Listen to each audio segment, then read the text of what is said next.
Salam alaikum mes précieux, ravi de vous retrouver aujourd'hui. Je vous propose la recette de yakni. Yakni, c'est la cousine germaine de pilaou. En fait, on utilise les mêmes épices, la même chose, mais bon, vous allez voir. Donc voilà, le pilaou fait revenir le riz dans les oignons, mais le yakni, soit tu as deux choix, soit tu fais bouillir de l'eau, soit tu fais comme du pilaou. Vous allez voir à la fin. Donc dans un premier temps, tu viens faire bouillir de l'eau salée.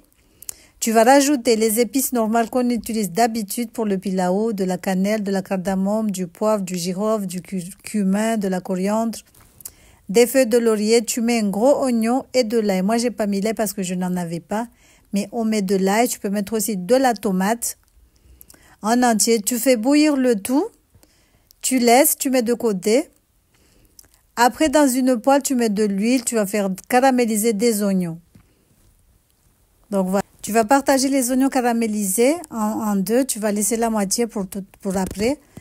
Donc, dans une autre casserole, tu mets du samli. Tu vas mettre tes oignons caramélisés. Tu vas rajouter des pommes de terre. Tu vas faire bouillir le tout. Tu vas rajouter de l'ail haché, du gingembre haché, les épices pour pilaou et tout ce que tu veux. Tu mets. Donc, voilà. Tu vas venir mélanger le tout. Tu rajoutes des tomates parce que je n'avais pas mis au tout début dans l'eau chaude. Après, tu viens mettre ton riz lavé et égoutter. Tu prends l'eau qu'on a fait bouillir tout à l'heure, tu le mets dans le riz. Donc voilà. On va venir mélanger, goûter pour ajuster le sel selon vos envies. Après, quand le riz a bien absorbé l'eau, vous allez venir couvrir du papier cuisson humidifié. Vous allez poser du papier alu dessus et vous finissez la cuisson tout doucement dans un feu vraiment très très doux. Donc moi, je vais accompagner ce riz avec du poulet. Donc, le poulet, je le fais d'abord bouillir un tout petit peu. Après, je le passe au four. Voilà, voilà. Regardez le riz, machallah. Le yakni, il est bien cuit, bien doré, bien bon. Ça sentait trop, trop bon. Donc, vous allez prendre le reste des oignons caramélisés. Vous les posez dessus. Et voilà. Il ne reste plus qu'à servir et à déguster. Regardez, c'est trop bon, machallah. Donc voilà, voilà, comme je vous ai dit, vous avez le choix. Soit vous faites bouillir l'eau et vous mettez votre riz dedans, soit vous faites comme j'ai fait. Voilà, les deux marchent aussi. C'est pour ça que je vous ai dit que c'est la cousine germaine du pilaou. En fait, c'est la même chose. Je ne vois pas vraiment de différence.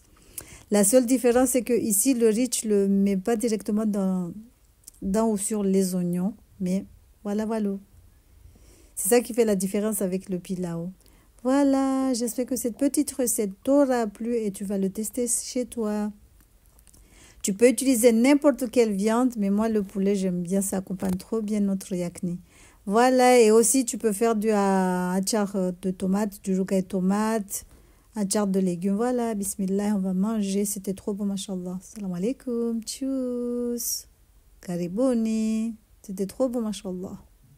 Bismillah, alhamdulillah, c'était trop bon. Je vous conseille de le faire chez vous. C'est une recette très facile à faire. C'est pas compliqué. Tchuss.